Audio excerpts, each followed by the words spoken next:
La historia de este santuario está repleta, precisamente, de historias que hablan de luces en el cielo. Necesito que alguien me explique estos episodios. Recurro a uno de los mayores expertos españoles en leyendas y tradiciones.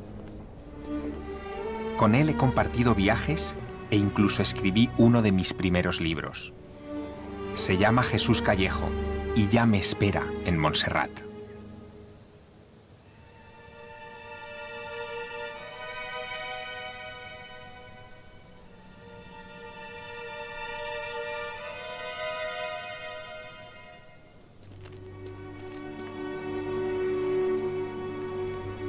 Lo que resulta muy llamativo de una montaña como esta es que su sacralidad está íntimamente ligada desde el principio a la aparición de luminarias en el cielo. Como tantas montañas sagradas, esta desde luego es un buen ejemplo. Y así fue.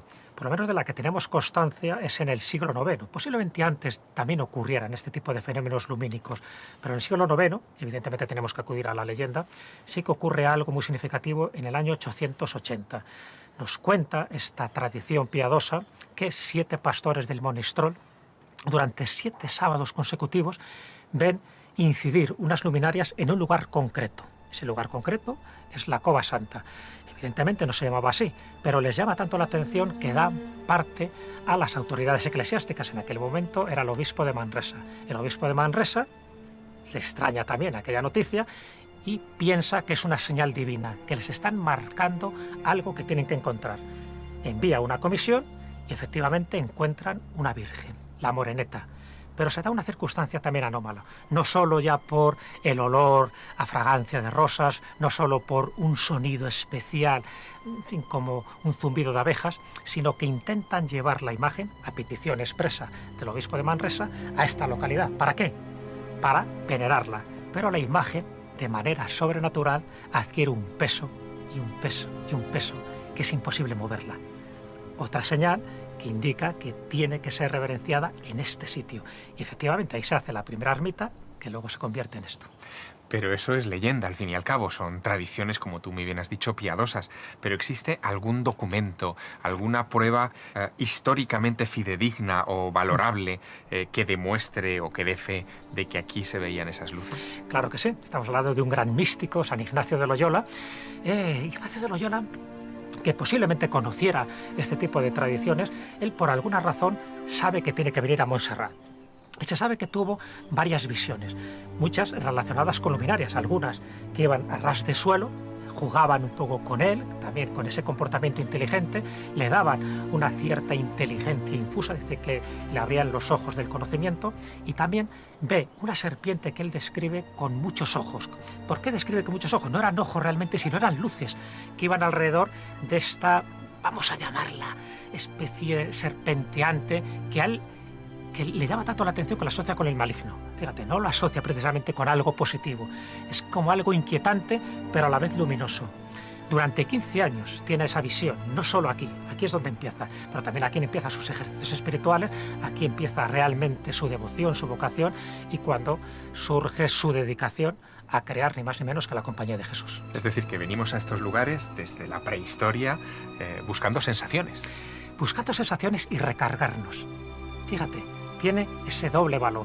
Por una parte, tú te recargas de la energía de este lugar, y eso es evidente, y tienes miles de testimonios de personas que no solo han tenido trances místicos como San Ignacio de Loyola, sino sencillamente que han entrado en estados alterados de conciencia, sino que tú además estás depositando tu propia energía aquí. Son como pilas que se tienen que recargar de forma continua. La inteligencia que quiso que este lugar fuera venerado, a fe que lo consiguió, porque a día de hoy vienen miles y miles de personas con el interés de ponerse en contacto, no solo con la divinidad, sino contigo mismo. Pero dices inteligencia como si aceptaras que hay una inteligencia sobrehumana. No me creo que el hombre se haya encargado de crear este tipo de lugares.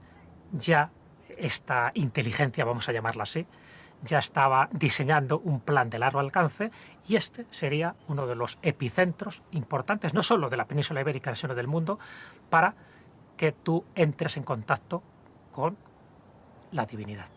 ¿Estas cosas se han seguido produciendo o ya ha quedado todo relegado a lo legendario? En el siglo XX, en el siglo XXI, se están produciendo desapariciones. Es muy curioso, personas que no se vuelven a encontrar.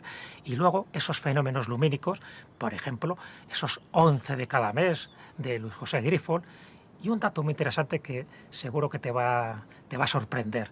Él empieza en 1977 a tener esos contactos con las naves trazadoras. Bueno, en los años 70, principios, una mujer, una vidente llamada Concha Alonso, tenía apariciones marianas a 50 kilómetros de aquí, de Montserrat, los 11 de cada mes, donde la Virgen le daba sus mensajes. También los 11, la vidente. Claro, deja de tener esas visiones en 1977 y en otro punto, en esa cova foradada, en esa piedra foradada, es cuando Luis José Grifol empieza a tener sus contactos con las naves. ¿No te das cuenta que el fenómeno es el mismo, pero va mutando, se va transformando en función de las creencias y en función de lo que uno desea encontrar? Pero Jesús, ¿lo que muda es el fenómeno o lo que muda es la interpretación que nosotros los humanos hacemos del fenómeno?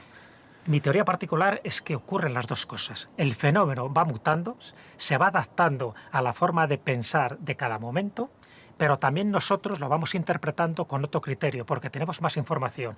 Cuando solo el hombre tenía una visión católica pura y dura, evidentemente lo tenía que interpretar con clave de que era el Dios o era el diablo, o era la Virgen o era alguno de los artífices del infierno. Pero en este caso nosotros tenemos mucha información, tenemos mucha leyenda y sabemos que hay ciertos lugares que atraen este tipo de luminarias, o vamos a llamarlo de personajes que de alguna forma marcan unas creencias y marcan también unas supersticiones.